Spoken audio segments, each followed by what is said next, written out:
Yon mga masters, bali 8 videos, araw-araw tuwing umaga na po tayo mag-a-upload. Maraming salamat sa mga solid kong masters dyan na patuloy pa rin na sumusuporta sa aking mga ina-upload na kwento o videos. At sa mga hindi nag-skip, maraming salamat po sa inyong lahat. At mag-iingat po kayo palagi and God bless. Magandang gabi mga masters, bali ngayon po ay 8 videos po ma-upload ko po sa aking YouTube channel. Tama nga mga masters, 8 videos nga po ma-upload ko. Yon, what's up mga masters? Nandito na naman tayo sa panibagong araw, panibagong kabanata na naman ang pagsasama-samahan natin ngayon guys.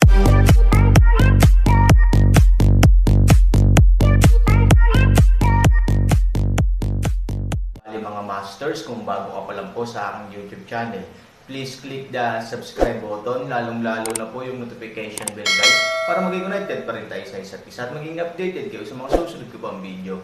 Bali mga masters, bago natin umpisahan ng kwento ay mag-shoutout po muna tayo para sa mga solid nating tagapakinig. Shoutout kay Rompino JR, shoutout kay Norlisa Sugay. Yun na nga mga masters, no? Bali hindi na ito patagalin. In 3, 2, 1, let's go!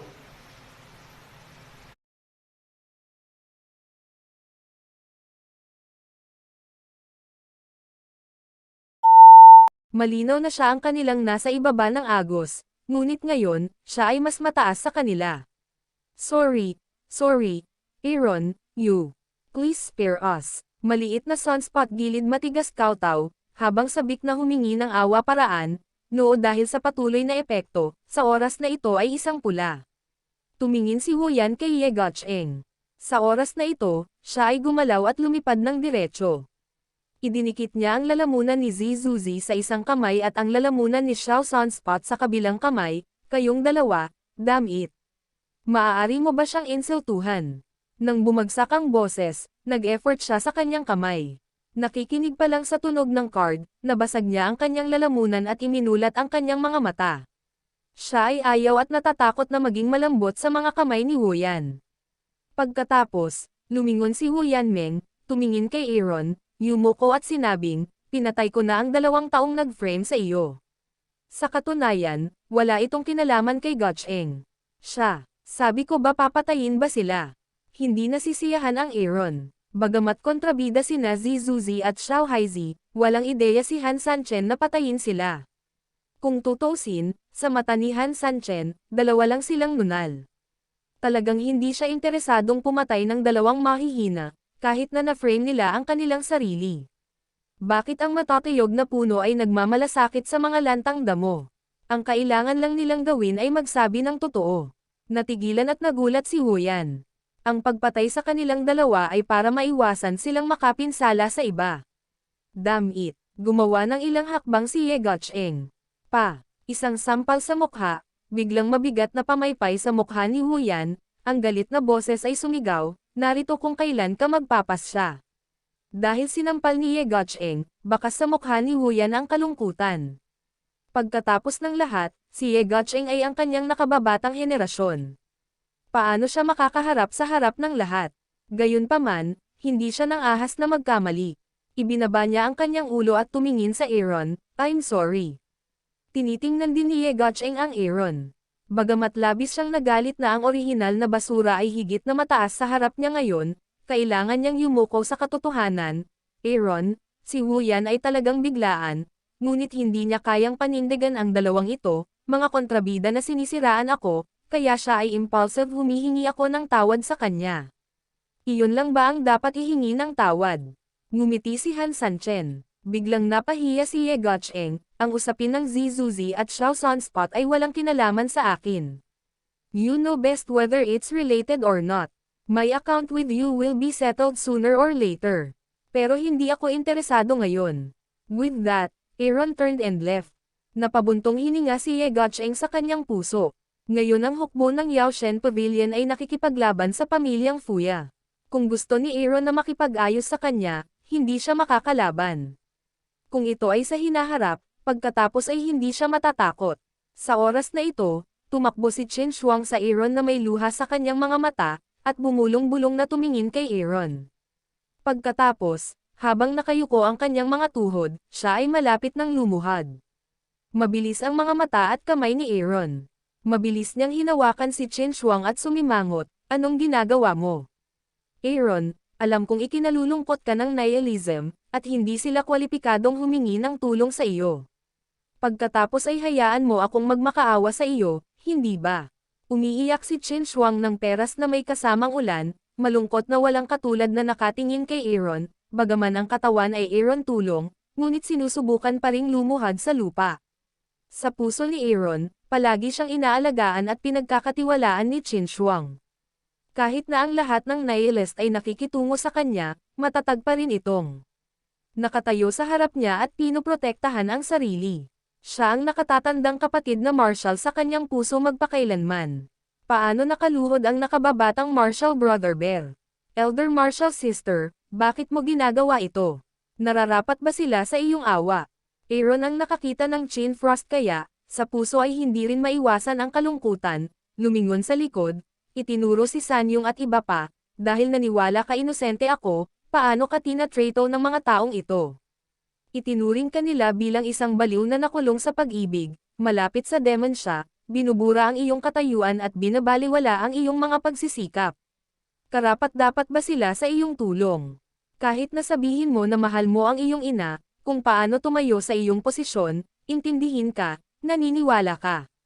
Siyempre sasagutin ko ang pakiusap mo. Pero, biglang nagkatinginan si Han 3,000, galit na boses at uminom, itong grupo ng mga tao, deserve nila. Panipi, sa madaling salita, marahas na umiinom si Kulog, at ang buong silid ay nagulat, ngunit ang matanda ng Ursen Feng, Lin Mengzi at Sanyong ay nagulat. Oo, deserve ba nila ito? Hindi nila ito deserve. Kahit na paulit-ulit na nagpaliwanag si Chen Shuang para sa Aaron, kailan nila narinig iyon? Hindi lang nila ginawa, kundi itinuring din nila si Chen Shuang bilang isang baliw na hindi marunong magmahal sa sarili. Kahit sa Aaron second, tinutuligsa pa rin nila si Chen Shuang dahil dito. Sila, kung saan magkatugma. Napaluha si Chen Shuang nang marinig niya ang galit na saway ni Aaron. Sa braso ni Aaron, halos gumuho ang buong taong umiiyak.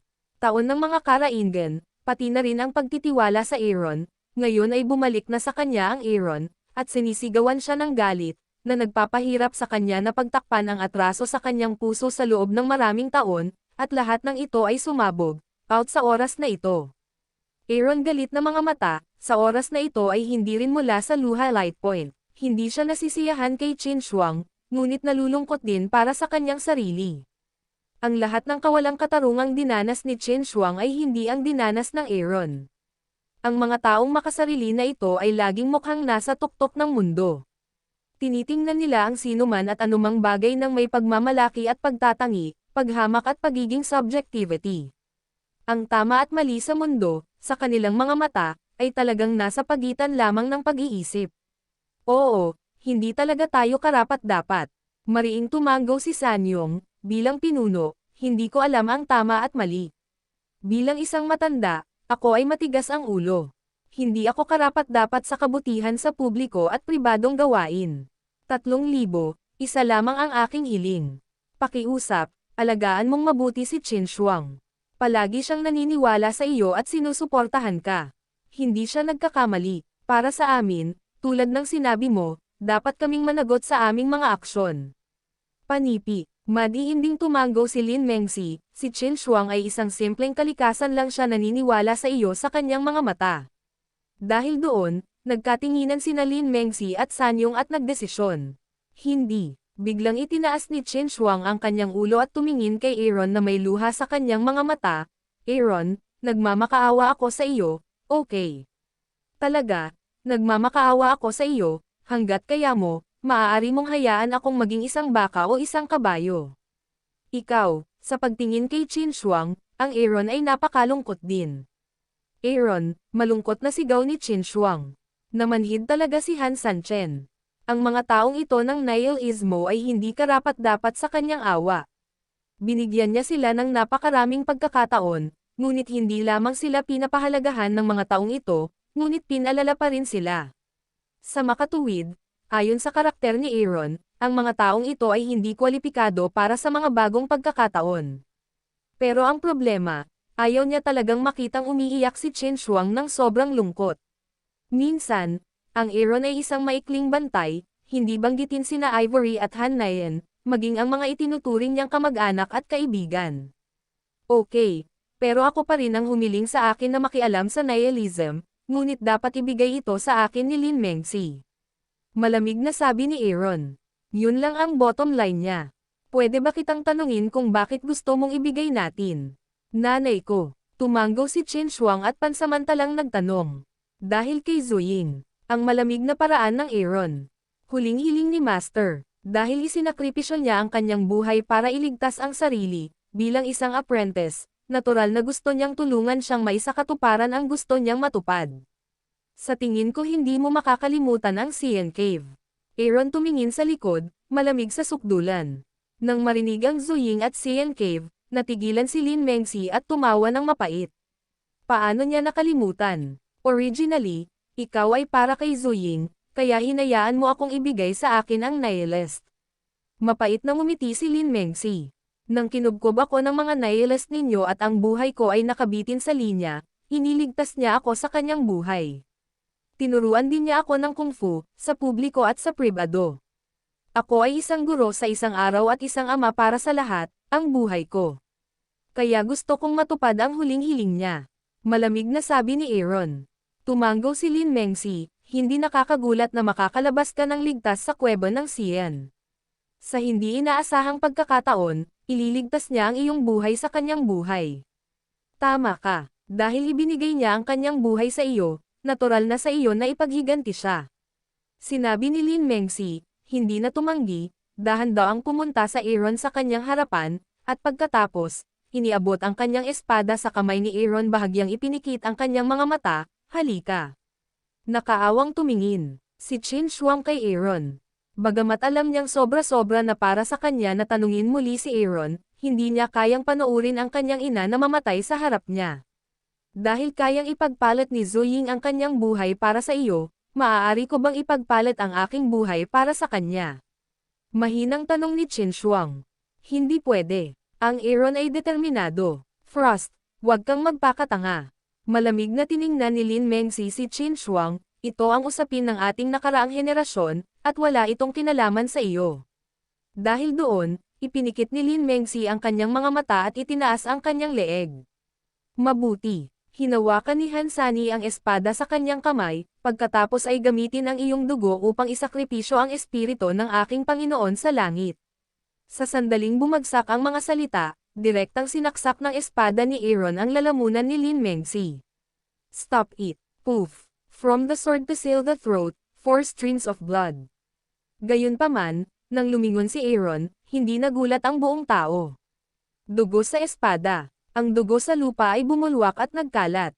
Gayunpaman, hindi si Lin Mengzi ang nagtatakip sa kanyang leeg, ngunit si Qin Qingfeng. Nang tumawag siya para huminto, hindi sinasadyang tumalikod si Aaron, ngunit hindi umuurong ang espada, ngunit ang espada sa kanyang kamay ay halos maputol sa parehong oras.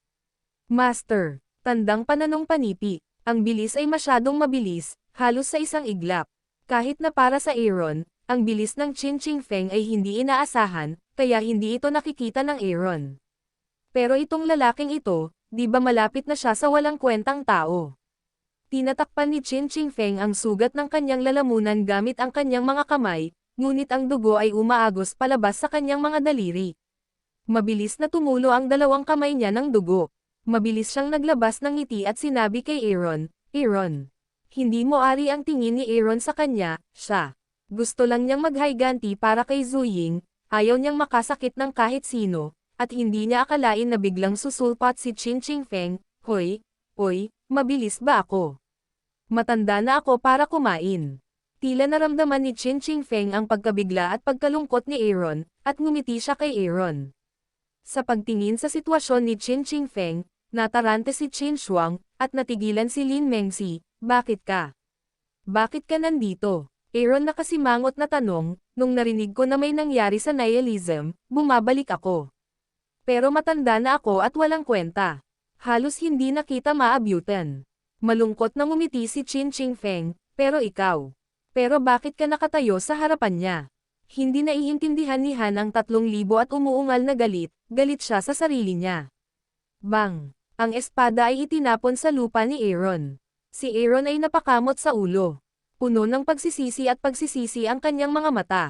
Hindi dapat, kahit na hindi niya sinasadya, si Qin Qingfeng ang palaging amo niya.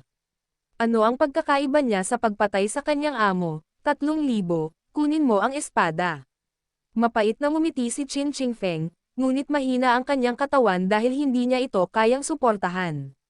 Buti na lang, mabilis siyang hinawakan ni Lin Mengxi, bahagyang nakaluhod ang kanyang katawan, at ipinatong ang ulo ni Qin Qingfeng sa kanyang binti. Halos malagutan ng hininga si Qin Qingfeng sa oras na ito, nang walang air intake, at ang kanyang mga labi ay naging mapatla at walang lakas na sinubukang balutin ni Lin Mengxi ang sugat gamit ang isang gauze towel sa pagmamadali, ngunit ang gauze towel ay naisuot pa lang, ngunit ito ay ganap na nabasa ng dugo. Aaron, halika dito, may sasabihin ako sa iyo. Yun na nga mga masters, no? Bali panibagong kabanata na naman yung natapos natin ngayong gabi. Muli, maraming salamat po.